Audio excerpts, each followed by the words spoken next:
7:48 here on this Friday morning. It's time for Friday with the Fuzz. We'll do password here real quick. I'll just give out the the super password was chocolate. We had a couple wrong answers. Man, barrel, man again, and it was chocolate mousse, chocolate bar, white chocolate, milk, chocolate. Well, it was milk Monday. Chocolate. Yeah, and then chocolate rain. So there you go. Chocolate rain? Rain, chocolate rain. What's a chocolate rain? just YouTube. YouTube chocolate Just rain. YouTube? Just Okay. YouTube chocolate rain. All right, now well, here's Friday with the Fuzz. Thank you. With me today, as always, is Elgin's Chief of Police, Jeff Swoboda.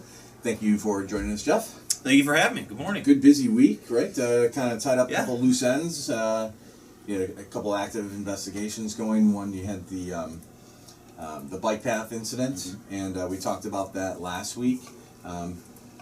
Tell us a little bit more, just how you came to close the case, and move on from that. Yeah, great arrest. Our Major Investigations Division did a fantastic job working with the victim and just working the case as far as knowing, people around Elgin and trying to get witnesses and everything. But really started working, obviously, that case, the moment it happened, and we went out and started with patrol.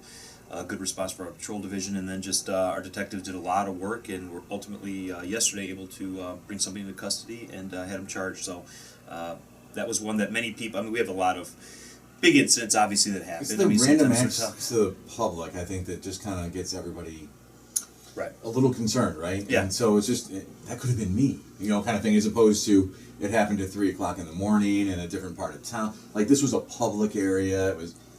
Right, 18-year-old girl jogging, Yeah. on a beautiful afternoon, and so you're absolutely right. I think a lot of times when crime occurs, what scares people is when they know that could have been them, and so sometimes we hear things about with gang violence and things that happen, and people say, well, I would have never. I wasn't in a gang, I'm not going to be there, and so, but when somebody is just young girls just going for a jog, exercising, and something like this happens. So, and for those who don't know, it was the week before. I don't have the exact date, but she was jogging along the bike path, and someone jumped out and tackled her. She didn't get too hurt, but obviously just before noon. June 3rd was okay, yeah.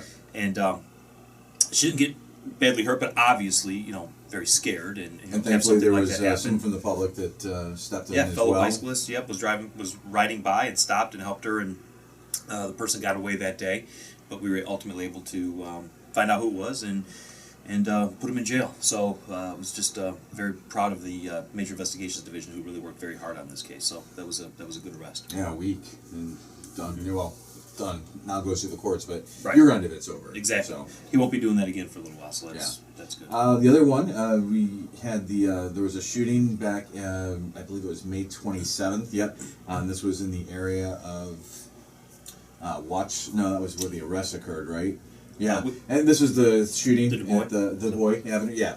Mm-hmm. And this one, you were able to finish this up and close this case. Yeah, we were another very good arrest that we were able to. We put the release out a couple days ago, and again, Major Investigations Division's been working it, and we're able to get some more information, and we ultimately arrested the person. I think. Do you have the date in front of you? I can't remember the date, but started the case. Obviously the day after it happened. But last Saturday was when the arrest occurred. When we made the arrest. Right. And then we put the release out on Sunday. Yes. And so, all of these cases, they just, sometimes they just take time. And I know a lot of times when we had some of these shootings, people, were asking a lot of the questions, are they related? What's going on? And it takes time. And I can tell you, the faster people cooperate with our detectives and tell us more information and are forthright and open with us on any case, we can generally make very good arrests. It's when people give us bad information or don't talk to us at all, or for whatever reason just don't want to help us, then it makes it more difficult. And that's why we always talk about gang crimes being so difficult to make arrests on. And but when people do get a little bit more involved, our detectives are so good that they'll eventually catch the people. Maybe I was reading too much into the press release on this one with the arrests that were made. It was interesting that there was a separate charge and separate credit given to a different division. So he was also arrested, I guess, in possession of cocaine, and that kind of went to the drug division, where the arrest for the shooting went to the Major Investigations. And I know you said for years, they work very closely together in a lot of cases, but is there a reason sometimes why it's released in such a way like that where wouldn't it just say the suspect was charged with this? But this press release almost said, this department was credited with this arrest and this division was credited this way. Is there reasons for like reporting or? I think because it was probably what probably caught your eye was it was maybe given the credit for the two different divisions. So normally we do put out the commanders put the press releases out, and we'll always identify whose case it was. Was it the Major Investigations Division? Was it the gang unit? Our unit for special assignment? Whoever patrol officers responded, just to make sure that those divisions working it get the credit for doing it. Obviously, it's everybody involved. There's it's a teamwork that works. This one because obviously we're working a shooting case, but then also drugs came into it, and so we do a lot of. And I don't want to talk about this case to make it seem like with this, but generally speaking, kind of some deconfliction. We might have our gang unit working a case and then find out that our drug unit's also working a cases. Obviously, gang members, many are involved in drug sales as well. So we'll be working with them. Some are on paroles. We work with parole agents, probation agents, all those types of things. So it's always a team effort, but part of it is to make sure that the information that one unit has is shared with all the other units, so that our Major Investigations Division is not working on trying to find someone when our another unit has just been following. Oh yeah, we just saw him last night, and so there's a lot of that going on. And since both cases were kind of running parallel and they worked out together to have the drug case, and then and so then both of them were still doing something. So the one put a lot of work into the drug case, and then the others, the detectives, were putting a lot of work into the shooting case. So worked out well with everybody. It's that time of year, summer, beautiful outside, people are going out and about. There was an incident just the other day over on the corner, it looks like Wing and State Street, where a motorcyclist was hit. And not to speak to that case in particular, because it looks like it was just didn't see him, right, the motorcyclist. But people need to be careful out there now, right? There's a lot of bicycles, motorcycles, people out and about, more so now. Can you talk to that a little bit? Yeah, bicycle both very similar. Whether someone's on a motorcycle or a bicycle, many times you just don't see.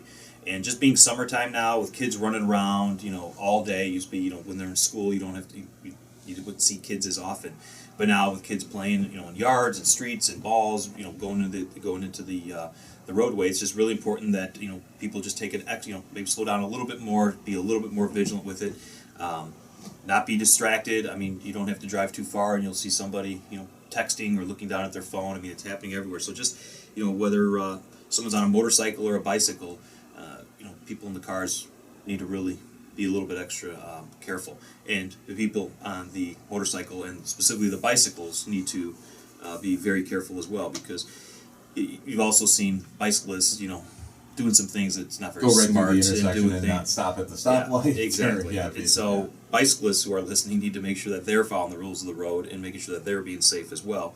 And cars need to just, because obviously a bicyclist versus a car, regardless who's at fault, somebody's going to get pretty hurt. And so both sides just need to be, be a little more careful. So we just had that crash, and it was pretty serious. And so, unfortunately, probably won't be our last this summer. So with motorcyclists, it's Lutheran General. They're not very. They're pretty traumatic scenes when a motorcycle and a car getting a crash. So everybody just as best you can, take it a little slower and see if we can not have as many of these crashes this summer. You had a park cleanup last weekend, right? We did. Yeah. You guys took part in. I saw pictures of the after. I don't know that I saw pictures of the before.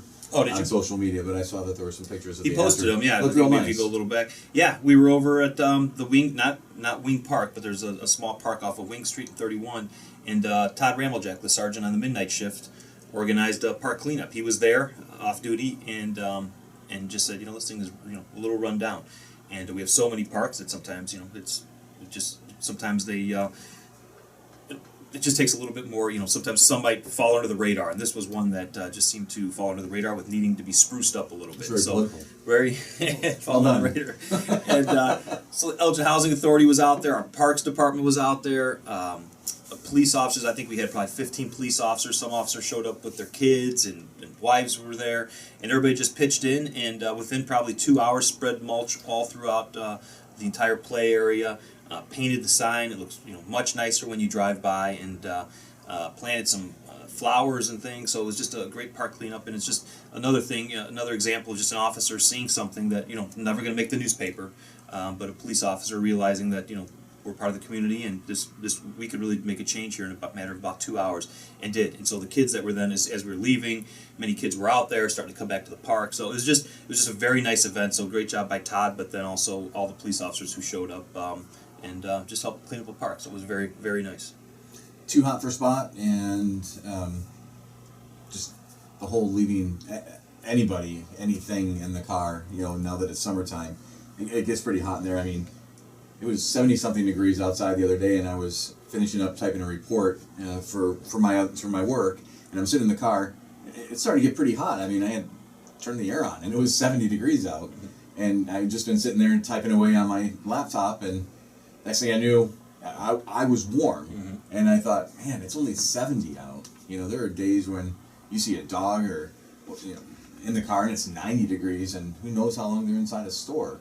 And I know this was, we've talked about this for a few years now, but, and I wish that's why I looked over into the studio. I've got the chart. So the poster? Yeah, that has the little temperature, if it's 90 outside, within 30 minutes, the temperature inside a car would be this amount. Yeah. Even with the windows cracked, it doesn't help much. Yeah, there's not much of a breeze. And so we're telling people, we're asking people, it's great to have your dog go with you on a nice day, but if there's any chance you're running into a store or you're doing anything else, because we've all done it, you run into a store and you think you're just going to grab one thing, and the line for that one thing, maybe there's a long line, the person in front of you had the wrong price on it, so they're running doing a price check, and the 2-minute run into the store takes 20 minutes or 25 minutes.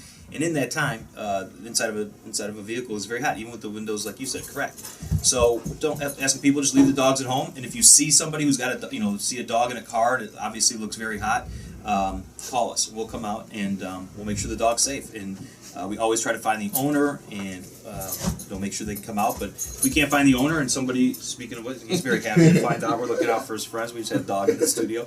We'll eventually get the dog out. If that means we have to break a window to save a dog, we will. And so we'll do whatever we can to make sure that pets don't suffer inside people's cars when they're not thinking and leaving them in there for too long. So great job. Our animal control has really been working on this. Too hot for spot. We also last week talked about that fishing line program that they put up for Old Fishing Line, but our animal control is really just being like the entire police department, really just trying to be more proactive and making sure that when we can stop problems from occurring, that's much better than just enforcing it and writing people tickets and all that type of thing. So all the different programs animal control is doing. I think the Daily Herald's going to have an article, or they might have the article online now, just showing our animal control and a success story of a dog that was abused that we eventually were able to help rescue, and now it's got another happy home. So another positive story that I was going to say doesn't always make the paper, but this one does. Just a lot of positive stuff that animal control is really working on, and so a lot of good stuff going on. Anything else you got going on before we wrap up? We'll talk, and we'll do a brief after. We'll do something after, but next week we're doing a active shooter drill. So people are driving down McLean. We're over at Kimball Middle School, and we are going to be doing our tactical response team will be out there, patrol, fire department. Just kind of working on like a what if scenario. What if, exactly. Kinda. We do this every year. We've been doing it for probably, I don't know, Jim Lally's really been taking the lead on it, so maybe 10 years, but that might be maybe not quite 10 years. And then in the last few years have really increased the fire department. They've been fantastic, and it's a lot, and I'll let Jim talk more about it, but it's about getting fire, medical personnel into an active shooter situation before it's completely clear, while we think we're working on something. And so it's just to get people help much quicker. So whether it's a school, whether it's an office building, something that's going on, we just make sure we can constantly train. And once a year we do this massive drill. We'll have hundreds of role players that'll be out there. We'll have helicopters coming in. Some of the victims will be taken away by helicopter. I know the hospitals then take it and run with it as well and use it as a what if. How would they be able to get their staff up and running? And so, it's one of those things, again, we talk about a lot. You hope for the best, but you plan for the worst. And so when if something like this were ever to happen, the Elgin Police Department and Fire Department will be prepared. And so it takes a lot of energy and time to put this on, but they are they're on it. It's going to be a very, very good scenario that's going to be happening out there. A bad scenario, but a great training day. Right. So yeah, that's our big thing this one. And Heading down to Special Olympics. Going to go down and watch the kids and the adults compete and put some gold medals on some people's chests who've worked really hard to be, in whatever sport they're in. There's some active sports going on. There's weightlifting things happening. So heading down there. My brother-in-law after the show. competes in bowling. Oh, does he really? Yeah, my wife's brother. So Okay. for Special Olympics, it's great. Yeah, so I'll have some great stories with that, and I know we'll be putting some pictures on social media as well. But I know the kids are the police departments. That's been a big part of that with the cop on top, with Torch run, the torch run, all those things going on. So now it culminates with the Special Olympic Games, which is down in Bloomington, and so we're going to head down there and watch them compete. So I'm excited to go down there and do that, represent the police department. Great. Well, Jeff, thank you very much for joining us this week, and hope you have a great weekend. Stay safe. Thank you. Thanks for having me, and I wish everyone a happy weekend. You're listening to AM 1410, WRMN. And Elgin.